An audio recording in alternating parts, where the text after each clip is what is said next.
Thank you everyone for coming and welcome. I think this is a little bit different seminar after yesterday. I think we are all relieved to hear the results of the election yesterday. But there's a lot of healing that needs to be done in our nation and our community for many reasons, politically, with the pandemic and with all the disparities that we face and with all the economic insecurity that we now face. So we are really happy to have with us today Carol Lewis. Carol is a clinical psychologist and public health practitioner, and she's an clinical associate professor at the University of Florida's Department of Psychiatry.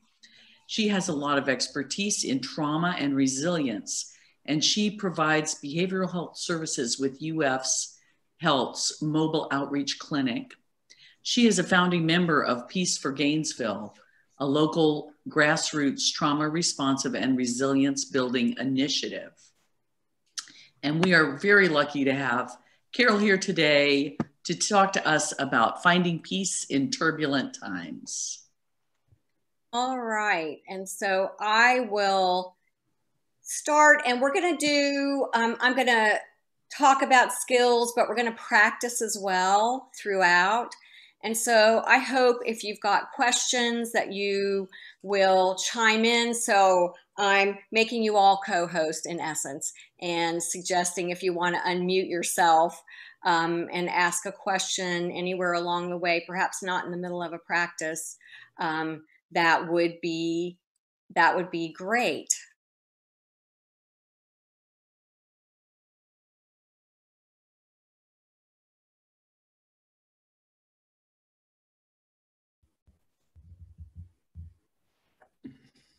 Carol is frozen, so would everyone just to lower the bandwidth? You're moving now, but if you're not muted, maybe mute yourself, and you might want to, if you're not speaking, take your video off just so that it seems like Zoom works better, you know, and doesn't freeze as much if more people are not on video and are muted. But do mute yourself when you need to ask a question.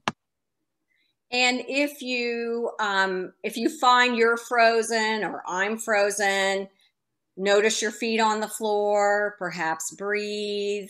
Just take it as a moment to be right where you are. But I was saying that a lot of the things, or maybe all of the things that we need to, the skills we need to use in times that are so topsy-turvy, like these times, like the last 4+ years have been, it's really the same list as the things we need to be our healthiest, best selves at all times. We just need to reach in and pull them forward and remember to do them. And so we'll talk about concepts, but we're going to practice as well.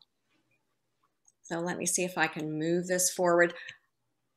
In mindfulness, and I know at UCG as well, often we have poetry. Mindfulness is very traditional in poetry, and poetry is really traditional in mindfulness. And so the instruction is often to let the words fall on you like gentle rain. And so I will read for us the piece of Wild Things by Wendell. I took this picture, and I'm not that much of a photographer, but it might have been even a day I saw Mary and Jackie over at the Sweetwater Preserve.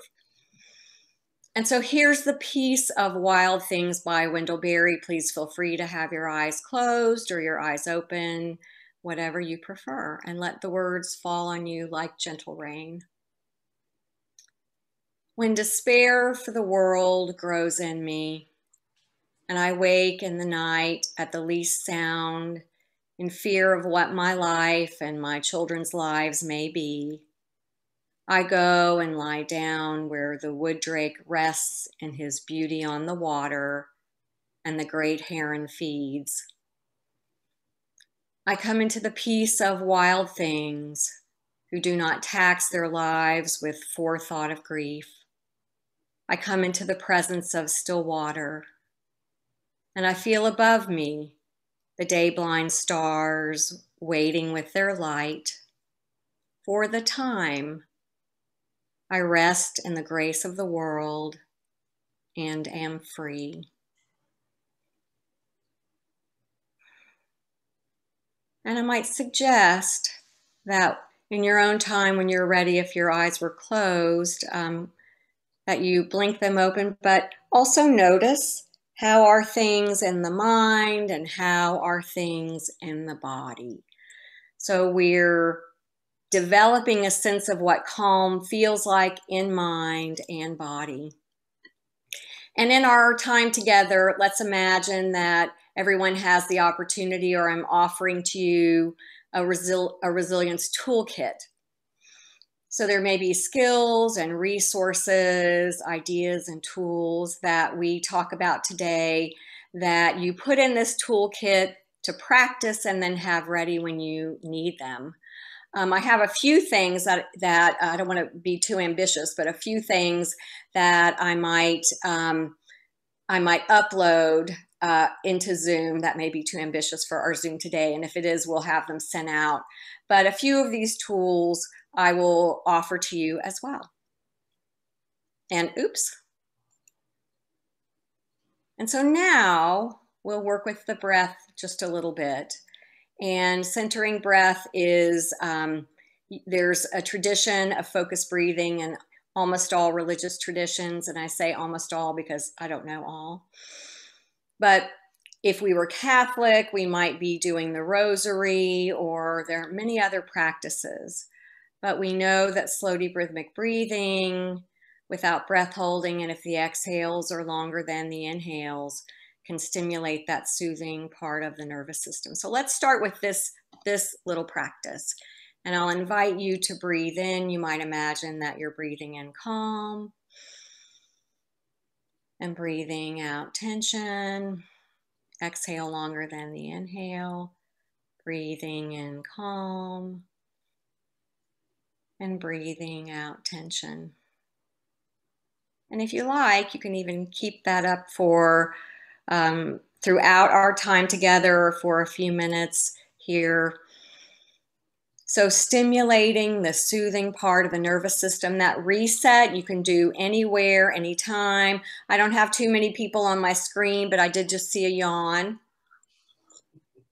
You might know who you are. And so what that says to us is it's our nervous system releasing some tension. And I know in the last 24 hours, I've had more than one person say to me that they feel more relaxed, that there's a lot ahead. But I think many of us have been holding some tension in our nervous system because we've felt threat. And that has an impact on us over time. We can talk about that in a moment. And so again, and this is important for all human beings, but in mental health as well, very important for us to know what calm feels like in the mind and what calm feels like in the body.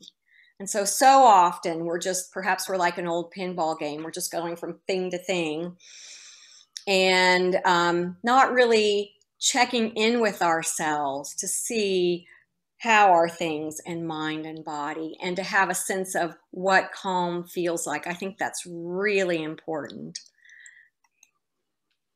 And so there are a whole bunch of focused breathing practices. Here's a few, but many, many. And so started out with something we did in centering breath, breathing in calm and breathing out tension. I know of at least one hospital that's used one centering breath to reduce medical errors. So their nurses, it's right on their checklist, and they take a breath before they distribute medication. And so their goal is to reduce errors, but it brings their focus into present moment rather than other places, into this moment, which is really important for us to try to be in the moment we have as much as possible. You can count breaths, inhale 1, exhale 1. Usually people will count up to 10 and start back over, but the forgiving thing about these counting practices is if you lose track, you just reset to 1. It's a focus practice. I love number 3, breathing to music. And so a song is, depending on its length, can often be the perfect length for a little breathing practice. And if you use the same song over time, your body will get conditioned to relax as soon as you hear that song. So that's an added benefit of that. For teenagers and other people who have difficulty connecting with mindfulness, having something like music to breathe to can be very helpful. And then the last one I've put up here, even though there are many, many, is to use some words like breathing in, relax, breathing out, relax, breathing in here, breathing out now. We used breathing in calm and breathing out tension. So slow, deep, rhythmic breathing with the exhales longer than the inhales. Very important. I really believe that the breath, the 5 senses, and grounding, which we'll talk about, are some of our most powerful tools. And we have them with us at all times. So that's really wonderful. So how do we know how we feel? And so often, and I'm in a clinical practice at the University of Florida Department of Psychiatry as well as at the Mobile Outreach Clinic. But how do we know how we feel? So in terms of feeling, often people are coming in to see me or in other contexts to talk about emotions. So this is our feelings. But really what this leaves out are thoughts, body sensations, and behavior. And I've written down here this PHQ and GAD to just wanted to comment that everyone who comes to see me in my clinical practice, every time they come in, and this would be from 13 years old through adults, fills out a screener for depression and anxiety every time they come in. And it's 16 items used around the world. And so of 16 items to screen for depression, half's for depression and half's for anxiety, how many items do you think directly reference mood? So you can make a guess to yourself. Of 16, and again, what we're evaluating is depression and anxiety. Only 3 of the 16 items directly reference mood. The others talk about thoughts, body sensations, and behavior. And even when you look at how we diagnose things, and you don't need to know about that, but when you look at those criteria, they're really about thoughts, body sensations, and behavior. And we have habits. So at this moment in time, each of us has habits in each of these areas. Habits of thought, the ways our body react, our habits of behavior, which we would be used to thinking about, like, chewing our fingernails or something, as well as habits of emotional reaction. And each of these influences the other as well. So we have the habits, whatever habits we have at this moment. And there are things that we've practiced. And so let's not be surprised if under duress, that's what shows up. Those would be our habits. And some of these habits may be healthy and effective, and some may not. But we can learn and shape new habits of thought, body sensation, behavior, and then thus emotion. And this will have great impact on how we feel. And that might be, again, body sensations, thoughts, behavior, as well as emotion. So that's the 4 areas of awareness. And we can check into those. What thought is here? What am I noticing in my body? The sense of the body is really important. It gives us powerful information. And for people who've had trauma, and we might say this has been a traumatizing time over the last years, we might have been holding ourselves in that sort of tension and not be aware of it. When we hold things like tension over time, it becomes what we're used to. And yet we want to notice, as I've talked about a minute ago, what calm feels like. And we want to perhaps make new habits in each of these areas. And so I love this concept of the resilient zone, and this partly comes from something called somatic experiencing. This is your body or your nervous system. And so when we're doing well and in this zone of well-being in the body, in the nervous system, we notice when we're getting activated, and hopefully we have some skills here to help us stay in this zone of well-being. We notice when we're getting droopy, perhaps towards sadness, and we have some skills to help bring us or keep us in this zone. And so that's when things are going well. We're in this resilient zone. We also have the best ability to handle whatever is coming to us in life when we're in this zone of well-being. And yet this is how life often works. And so this is directly from Somatic Experiencing, Peter Levine, some of you may know about. But here I'll reference myself. Here I am in my life and a trigger happens. This trigger could be something traumatic. It could be a stressor. It could be, and has been, the news, even NPR. And I think that's why they made that, I won't remember the name of it right now. It's the little 15-minute NPR podcast or I guess it is a podcast daily. And I think they made that because so many people right after even 2016 could not handle all of the news. So this could also be a sensation in one's own body. It could be a thought. And so a trigger happens, and then our nervous system responds. And so we might get thrown out of our zone of well-being into this high zone where we might experience irritability or anger or anxiety. Pain may be enhanced or increased. We might get thrown into the low zone. And down here we may experience depression, sadness, fatigue, even numbness. We may isolate. And this would be the fight or flight.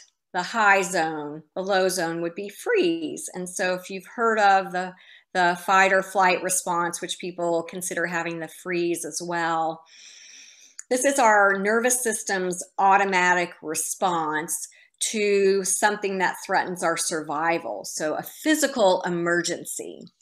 And so for that physical emergency, I'll come back to this slide, but for that physical emergency, perhaps a saber-toothed tiger, a bear, whatever it may be, instead of having a group discussion with all of you here, there's a saber-toothed tiger, what do you think we should do? Let's talk about it. And those ancestors, well, they weren't ancestors, they did not make it.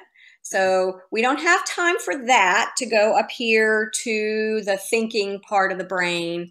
Our brain just reacts and begins to get us ready for fight or flight, for survival. This is the survival part of the brain, sometimes called.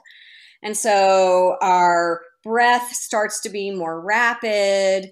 Our heart beats more rapidly and harder, and that's to take in more oxygen, to pump it to the arms and the legs for the running or the fighting. The body may sweat. The hair on your arms may stand on end. That's to cool the body for the fighting or the running. Metabolism is pulled away from digestion because we don't need to be digesting if we're in a physical emergency in this moment. And so this is a response that should be like a fire alarm. It should go off infrequently and it should not last very long. That is how our bodies are meant to do this fight or flight. And so if instead, whether it's because of the political anxiety or other stressors in one's life, if we live up here in this fight or flight, there's a toll that comes over time. And so that would be having the stress hormones in your nervous system present and pumping out more than that emergency sort of idea, like a fire alarm. And there are changes in our perceptions as well. As emotion rises, our ability to think rationally declines. So this is a very important response, but it is for just certain times. And there's more and more research to show us that when we live in that space with the stress hormones present, that there are cardiovascular sorts of effects of that. It can increase inflammation in the body, which may make it more likely that one ends up with a whole host of things like cancer or respiratory illness, many different things. And I'm also involved in some work about adverse childhood experiences. And I heard one of those researchers say last year that the impact of the elevated hormones over time in our cardiovascular systems are being explored.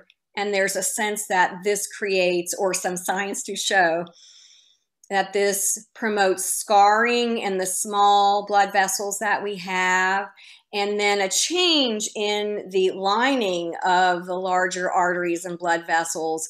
And I'll say this in the layperson, non-cardiology terms, but it changes the attractiveness, I guess. It tends to pull plaque, so almost like a magnet, but I'm sure not a magnet, pulling plaque to the sides of those arteries when there's the stress hormones in the body over time. So everybody's nervous system, all of our nervous systems get thrown out of this zone of well-being sometimes, but it's a problem if it happens too easily, too frequently. We go too high or too low, or we go too high or too low and get stuck there. So that's when this becomes a problem. And in the comments that I made earlier, that I think there are people who are feeling a sense of even physical release with the election returns.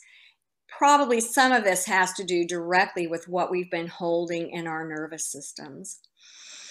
There is also a notion of a faux window, and this would be a F-A-U-X, the French word, but a faux window. And so someone could be living way up here, if you can see my arrow, way up here. And then when they regulate down, lower in the high zone, they feel like, wow, that's so much better. But then the whole time they're still up here, not in the place of calm.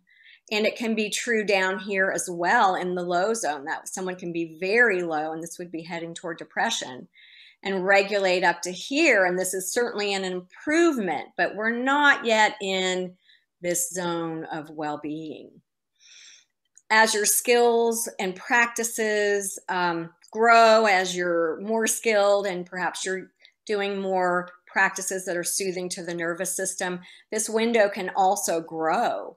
And so we're born with different levels of reactivity, but as you practice skills that are soothing to the nervous system, as you get more exercise, a lot of these different things, your window will grow. And so something that would have been in the high zone is perhaps stressful, but you can come back from it and are more resilient than you would have been otherwise.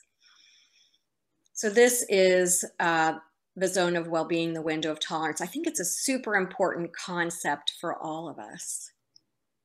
And so we talked about this, that we've got this great response, but when it goes off too frequently or it lasts too long, it's harmful to our bodies and our nervous systems. And so if we can learn what calm truly feels like in body and mind, then we can spend some time trying to develop practices that help us get or stay in that place. And I've had people say to me, well, of course I'm feeling distressed because look at what's going on. And while that may be true, it is often the things that are justified or understandable that we let ourselves go round and round with in our minds in a way that's not productive in terms of resolving those issues, and is, we're learning and seeing now, harmful to our bodies and our well-being. So we'll talk about a skill for that. So now I'm going to invite you to another little practice, and this is called Ground to Now. And you may notice that we will be using the breath, some of the senses, and grounding is one of the ways to ground is to bring our awareness to the surfaces supporting the body, or actually even to the senses. So you're invited to this practice with eyes closed if you like that, or if you prefer to have your eyes open, I invite you to find a non-moving point, not on another person, to let your gaze rest gently on. And so here to our Ground to Now practice. And so I invite you first to notice the breath, the in-breath and the out-breath at the nose or the chest or the abdomen, or perhaps the whole body, but noticing one or two breaths. And if you like, you can make them slow, deep, and rhythmic, with the exhale a little bit longer than the inhale.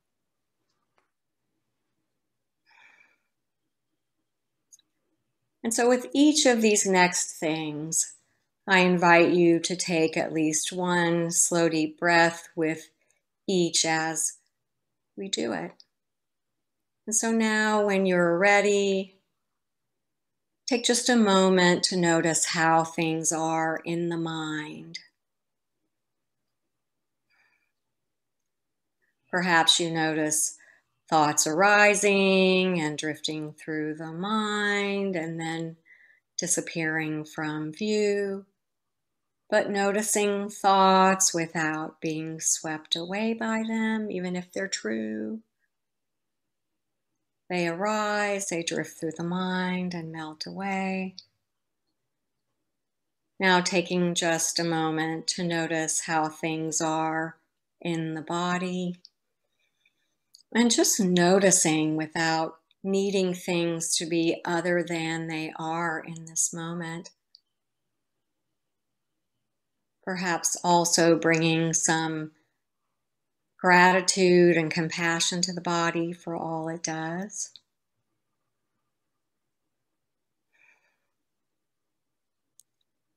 Now an invitation to bring awareness to the feet, noticing where the feet are resting or wherever they are in space. If you like, you can wiggle your toes to help you locate the feet wherever they are, but just noticing the feet.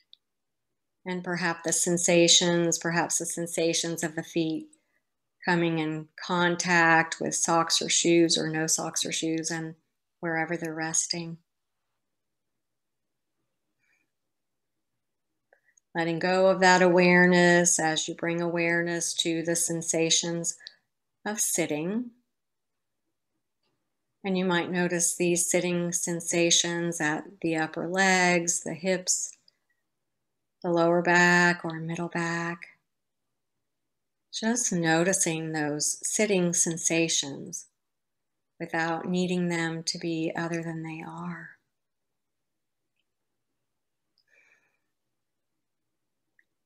And now noticing at least one thing that you hear.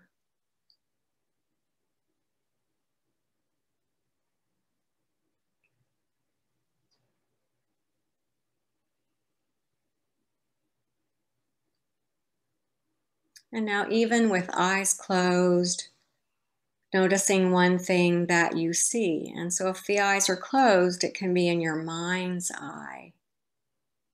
So noticing at least one thing that you see.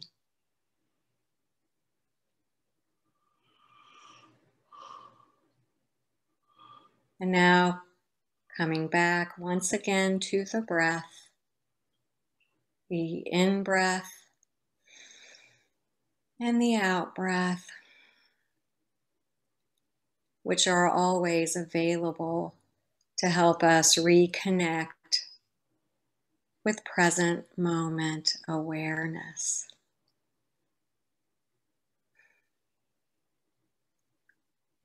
And so perhaps now taking a moment to notice how things are in the mind and body as we finish up this practice.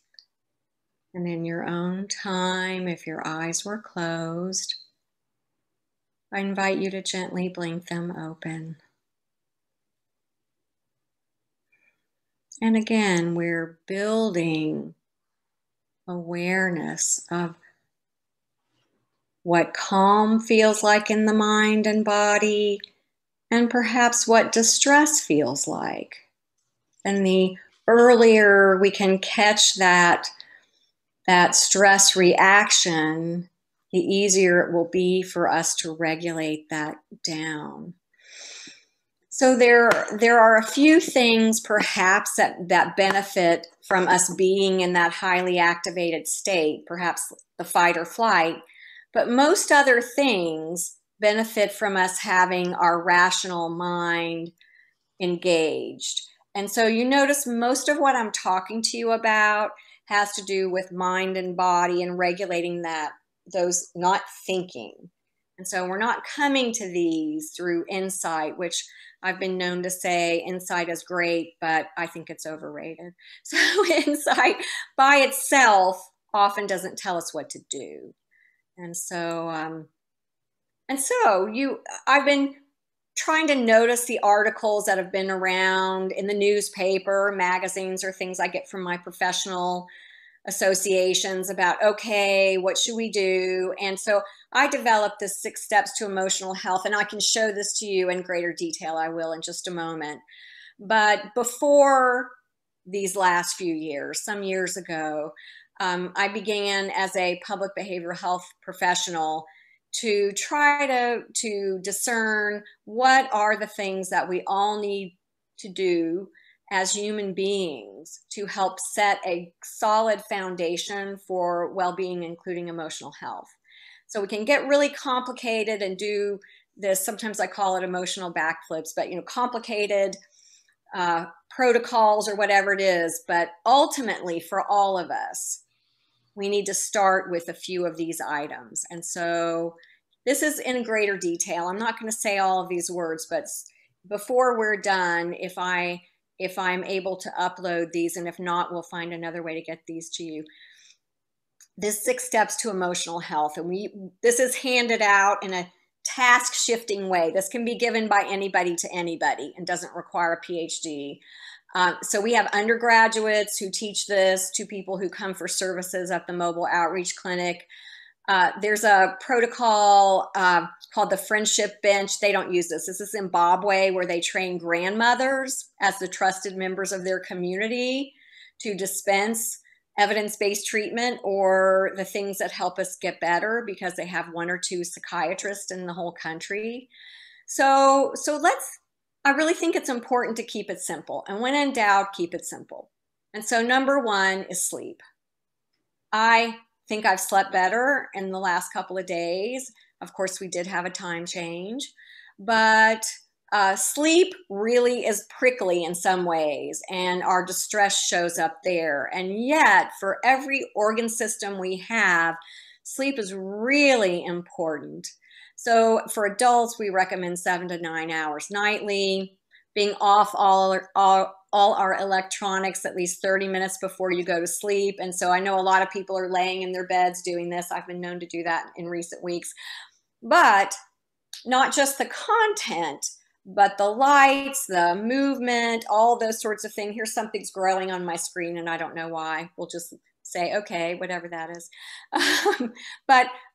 But the lights, we've probably most of us heard about blue light, which you don't see as a blue spectrum. It suppresses our own melatonin, which is one of the chemicals our own bodies produce to help us fall asleep. And so we're not going to run through the day and dive into bed and then immediately go to sleep. That is not how it works. We need to set sort of like the sunset. We need to have a period of time that says to our body and mind that we're going to be trying to rest. And so that's why a transitional activity, so hold on to that term because we're going to come back to it, but a transitional activity to help us get the worries and concerns of the day, sort of like the cobwebs of the day, out of our mind is really important. And so we recommend a little reading, not political. Could be a magazine, it could be pictures, but something that's soothing. You might ask about e-readers. And so the only one that we might say, there's some suggestion that it doesn't backlight up in the same way as the very first Kindle Paperwhites, which people will swear that they're like Etch-a-Sketches. Maybe, but anything that's backlit, even though you're reading and that's maybe relaxing, the backlight, you're sort of working against yourself. And so we may fall asleep. We may sleep for quite a while, but the quality of our sleep will not be as good. And so probably most of you know that our brain cycles through stages of sleep. And in the deepest sleep is when we have REM sleep, or rapid eye movement sleep. The eyelids, through the eyelids, often you can see the eyes going back and forth. This is when we dream. This is when a lot of the restorative functions in the body happen. This is when memory and learning are consolidated. So very important to get there. We also know that when we sleep, our brain cells shrink a little bit, and there's a washing out of the waste products from the brain cells that then are washed out of the body. And so when you haven't gotten enough sleep and you feel fuzzy, that's a real thing. But important because within our cells, very important work and metabolism is happening. Then I've got here eating at least 3 times a day, something with nutritional value. From the mental health point of view, we would not want you to go long periods without eating. Exercise is mood regulating and anxiety reducing, and it's prescribed, if you want to call it that, as a treatment for depression by itself. Then very important to do something pleasant every single day and pay attention to it. I might suggest that you find something non-political, because that may lead you down like a rabbit hole. It may be sort of like that. But this doesn't have to cost anything. It doesn't have to take a long time. You don't have to go anywhere special for it. It is the intention to do it and the bringing awareness to present moment. Here we're practicing present momenting again. That's really important and useful. That is when we find people. I worked for the psychiatric hospital, Shands Vista, for 20 years in their outpatient department. And so even people who've had a recent psychiatric hospitalization, this daily pleasant activity, along with gratitude, are some of the most important and powerful tools. As we get sadder and perhaps more depressed, we get a symptom called anhedonia, which means loss of interest or pleasure in things. And we've probably all experienced that at some point. And so do we wait for our brain and body to say, yes, this is now pleasant? When we're experiencing that, we often drop things that were pleasant before just because there doesn't seem to be joy in them. And the answer to that question is no. It's important to go ahead and do pleasant things, even if you're not experiencing the pleasure from them, because that's part of how we awaken that pleasure system. Then we've got focus breathing and mindfulness. And I'm not going to read through this.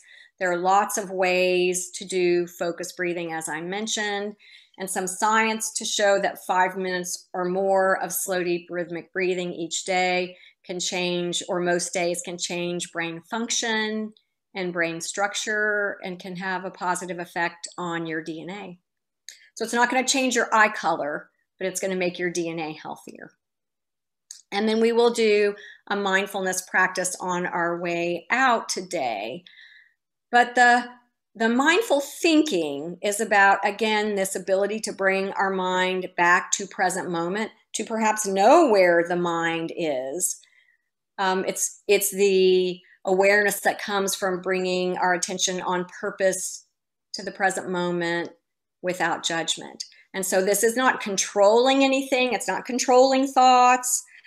It's not fighting with them or struggling with thoughts or mood, I might say. It's about noticing thoughts without being swept away by them. Here are those thoughts. And so this is an excerpt from Wendell Berry's Go Among Trees and Sit Still. So let me invite you to this poem. Again, I encourage you to let the words fall on you like gentle rain. Eyes may be open or closed, whatever you prefer. I go among trees and sit still. All my stirring becomes quiet around me like circles on water. My tasks lie in their places where I left them, asleep like cattle. And what I'm afraid of comes. I live for a while in its sight.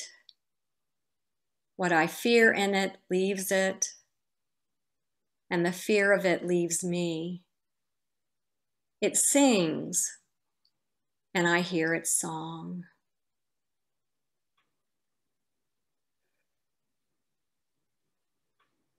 And so in your own time, when you are ready, I invite you to open your eyes if they were closed. Again, notice how things are in the mind and how things are in the body. So some of you know I actually sit with a mindfulness group, a meditation group at UCG, the Live Oak Sangha.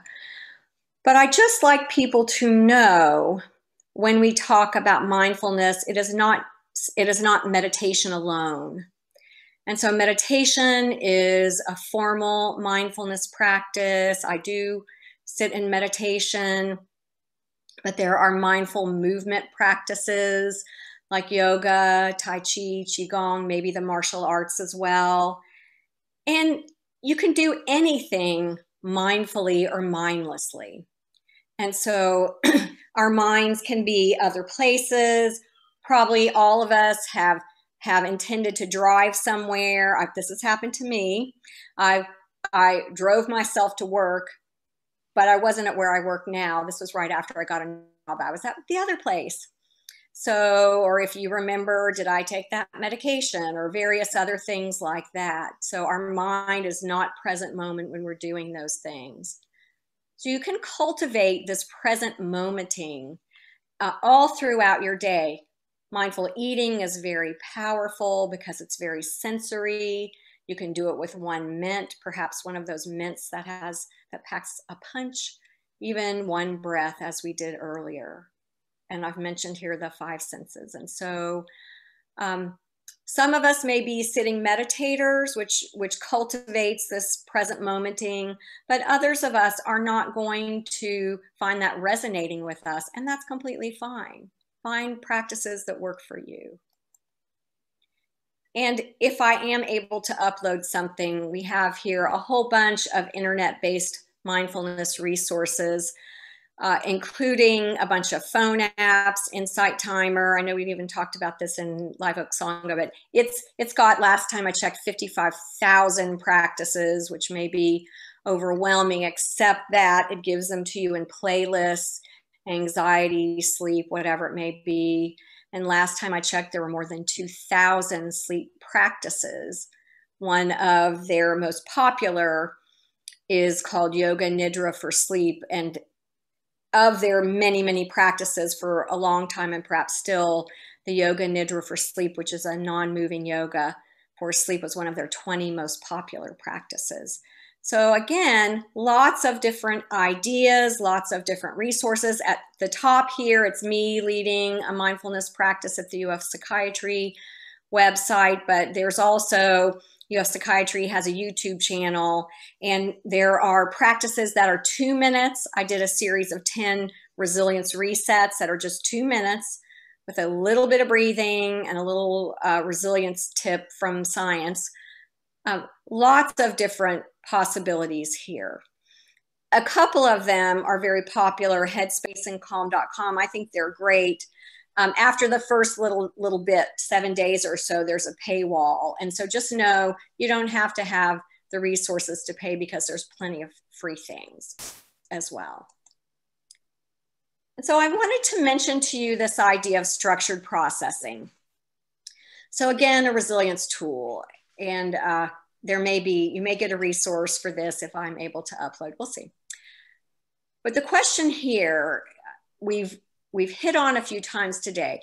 How much should you think about a problem, a stressor, a grief? It could be an annoyance, lots of different things. And this includes a trauma. So this is a dimension of processing, or how much we're thinking about something. And so on the one end is repression or denial. So the answer that we're coming up there is never. I'm going with never.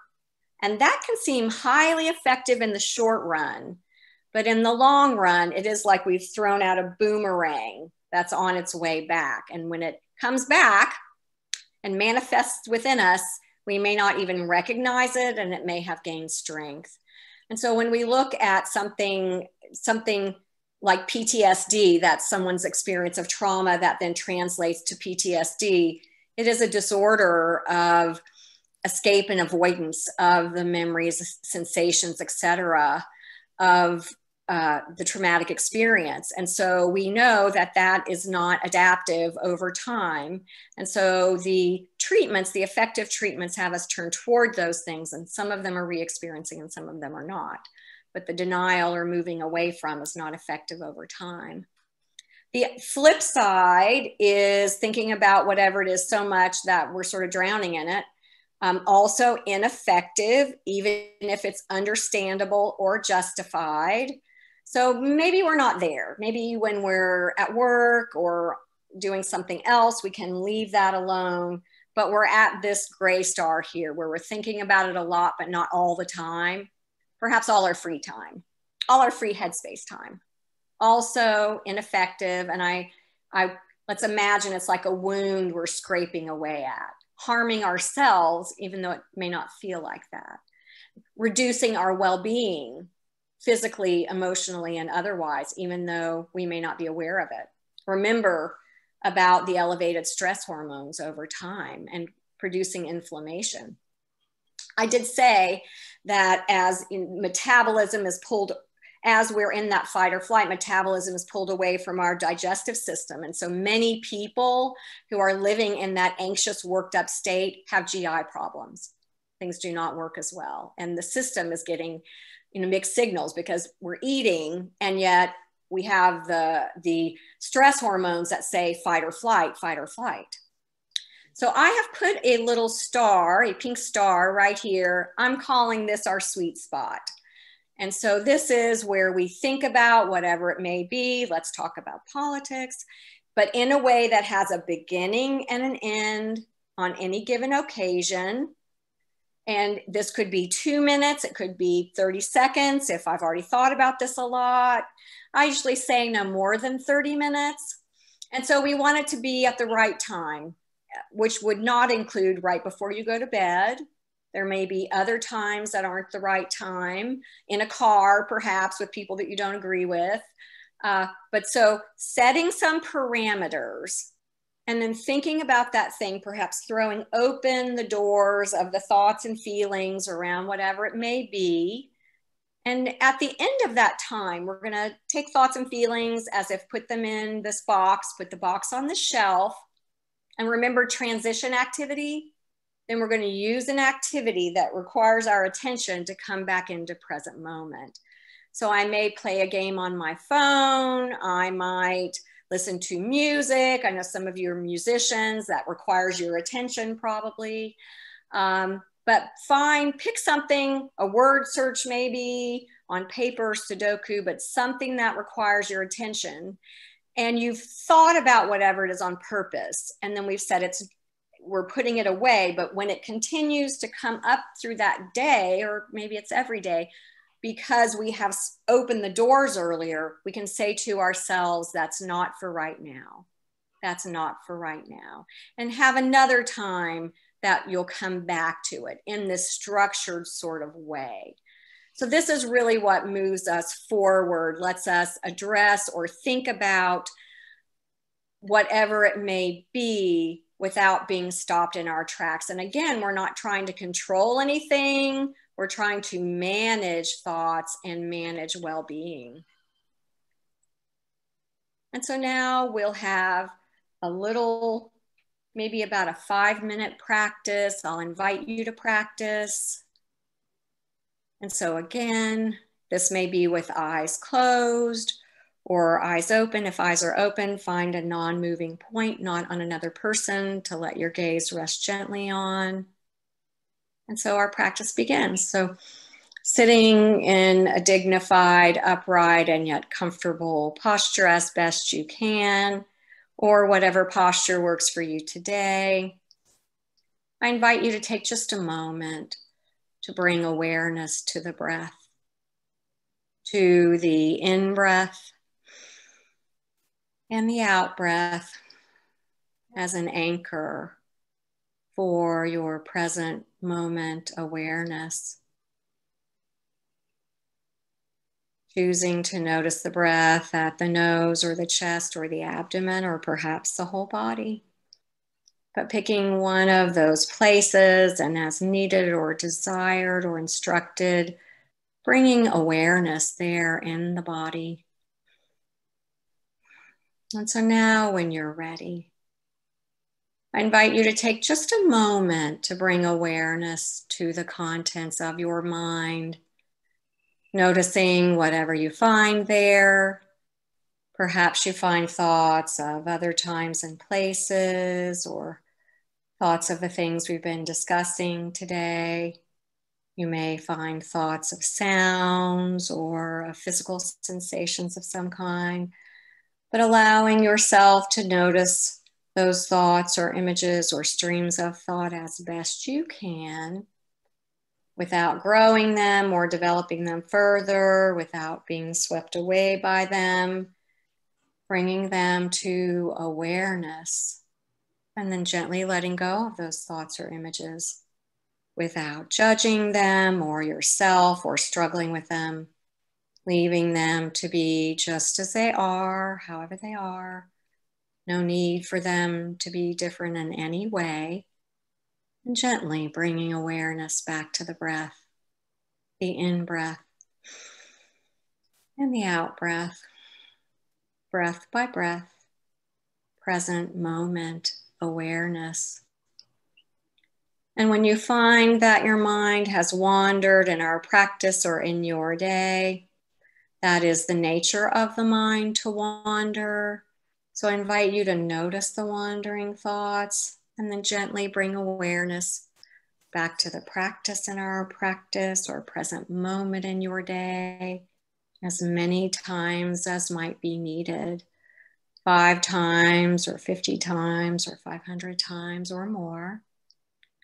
And if you like, you can continue slow, deep, and rhythmic breathing without breath holding throughout our practice or for periods of time in your day. And if the exhales are just a little bit longer than the inhales, it will stimulate the soothing part of the nervous system. And so now when you're ready, I invite you to take just a moment to bring awareness to your physical body as a whole, perhaps bringing kind and gentle awareness to the body, noticing areas of particular sensation one at a time, if that's safe and okay for you. And with each sensation, noticing how you experience it, which may be as pleasant or unpleasant or neutral, noticing a sensation, and then gently letting go of the focus of awareness on that sensation without judging it or yourself. No need to struggle with it. Leaving it to be just as it is, however it is. No need for it to be different in any way. And gently bringing awareness back to the breath, the in-breath And the out breath, which is always available to help us reconnect with present moment awareness. And so now when you're ready, I invite you to take just a moment to bring awareness to your emotions or moods, noticing whatever emotion or emotions you find within today. Perhaps you find happiness or sadness. Perhaps you have contentment or frustration or joy, but allowing the awareness to rest gently on one emotion that you find within, noticing how you experience that emotion, which may be as pleasant or unpleasant or neutral, or any sensations that accompany that emotion. That would be the felt sense in the body, or any thoughts that accompany it. Noticing that emotion and now gently letting go of it or the focus on it without judging it or yourself. No need to struggle with it. Leaving it to be just as it is, however it is. No need for it to be different in any way. And gently bringing awareness back to the breath, the in breath and the out breath, which are always available to help us reconnect to present moment awareness. And if during our practice or out in your day in life, or when in your day in life, you become aware of thoughts that are distressing or painful, or sensations in the body that are unpleasant or uncomfortable or painful, or emotions that are difficult or distressing or painful, I invite you to allow awareness of that thought or emotion or sensation on the in-breath, if that's okay for you, and soften into them on the out-breath. This thought, this emotion, this sensation is already here. Let me notice it. And then gently letting go of the focus on the thought or emotion or sensation, again, without judgment or struggle, bringing awareness back to the breath, the in-breath and the out-breath, breath by breath, present moment awareness. And if your eyes were closed, I invite you to gently blink them open in your own time and notice, how are things in the mind and how are things in the body? Building that sense of what calm in mind and body feel like. And so I'm going to stop the share. I know our time is up. I'm actually may try to put a few things in the chat if anyone has this technology. Or Carol, what you could do is in the newsletter or the next Tuesday all church email, I could have a link to whatever you'd like to share, and everyone, that'll be available for you in the next church Tuesday events. Does that sound easier? That sounds good. And if anyone has questions and want to reach out to me, feel free if you've got questions or comments. Maybe I'll share screen one more moment. CarolLewis@ufl.edu. That's my email there at work. And feel free. But such a pleasure to be with you all here today. We've got work outside of ourselves, but we have work within ourselves to do, right? I mean, the people sometimes talk about it as a form of resistance to be working on our well-being and good self-care. Well, that was absolutely wonderful and lovely. And I wish I had been doing this throughout the last 4 years, but this was just so helpful for me. Thank you so much. You're welcome. My pleasure. We are about out of time. If anyone has to leave, please go ahead. But if anyone has any questions for Carol or any comments, would you go ahead and unmute yourself now? Yeah, and it looks like Robin is using my 6 steps. Fabulous. I'm part of the sharing economy, so I'm happy to share anything I have, and I'm happy for you all to use those things and make them your own.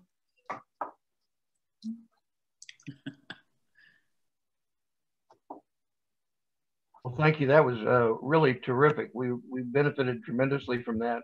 Thank you so much. Oh, it was my pleasure. Yeah, I wanted to say thank you. That was wonderful. I had one question.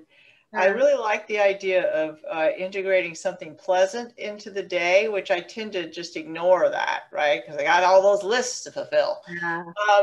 But I realized that for a while, I fall into something easy and mindless as pleasure. I wonder if you have had experience with this with your patient load. So I'll just watch mindless TV, right?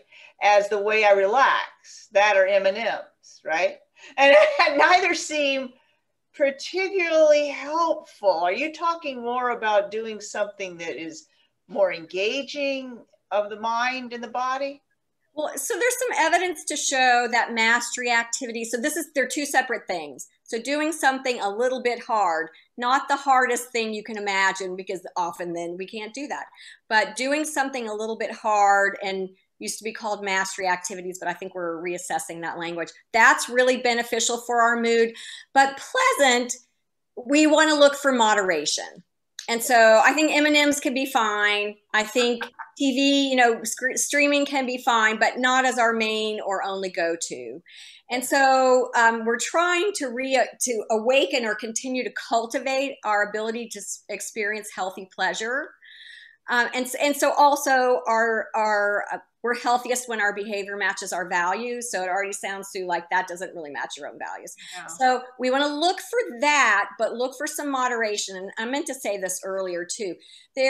Another thing that I do in my working life is something called mindfulness-based cognitive therapy, which is an evidence-based treatment for recurrent depression. But one of the concepts there is as our mood starts to decline, I mentioned that anhedonia. So we reduce the experience of pleasure, and that leads to this downward spiral of mood. And so when you know yourself already that the first M&M, that was really nice, but the 20th wasn't so nice, that's the information for you, because I really think we're self-healing organisms, right? Yeah, so right. Look for what is healthy and pleasant. And that can change over time, but healthy and pleasant. That's great. Thank you. That's great. Sure. Any other questions? Well, thank you very much. This was terrific. Oh, you're welcome. Thank you, Carol. This was just really wonderful. Oh, my pleasure. And thank you, UCG, for holding space in our community. Yay. Thank you. All right. All right. So, if Carol sends me some things like the links to some of the apps and things, then I'll ask Shauna and Lisa to put it in the email on Tuesday. And thank you so much. I feel so much better. And I didn't feel bad this morning, but it's really interesting. Even yesterday after the news, I felt so much better. And one of my big surprises was I didn't realize I was feeling bad, and when you showed the window of wellness and I didn't realize I was living up here, until it lightens. So this was just really insightful and wonderful. So Carol, it's Robin. Another thing, I'm sure you're more than aware of this, another thing that can happen for folks is delayed experience of the trauma of the Trump administration now that it's, quote, safer. Yeah. So don't be surprised by getting hit with a wallop of it later when it's, quote, safer to experience what you really felt about it. And you know, we've been trying to be team players probably, you know, as best we can, but just like I said, you could listen to music while doing breathing, and you can condition a certain song. We're probably conditioned to the word Trump and to the sound of his voice, that we have probably a visceral reaction in the body. But just remember, if we live up in that high zone, it manifests in our bodies. That's a real thing in your body that then can contribute to chronic health conditions. Pretty much the slew of chronic health conditions, to the point that a few years ago, the American Heart Association, which maybe they're progressive, but probably not the most progressive, you know, group around, issued a statement that meditation seems to be beneficial to reduce heart disease, cardiovascular disease. And also there's evidence to show that it reduces inflammation in the body. So, so I think we all need to continue these practices, because we didn't turn a page to a whole clean chapter, but let's all soothe ourselves and heal ourselves. Thank you, Robin. I'm ready to feel better. Thank you. Yeah, feeling better. Cheers to that. Yay. All right. Okay. I'll leave. Bye. Thank you so much. So much. You're welcome. Okay.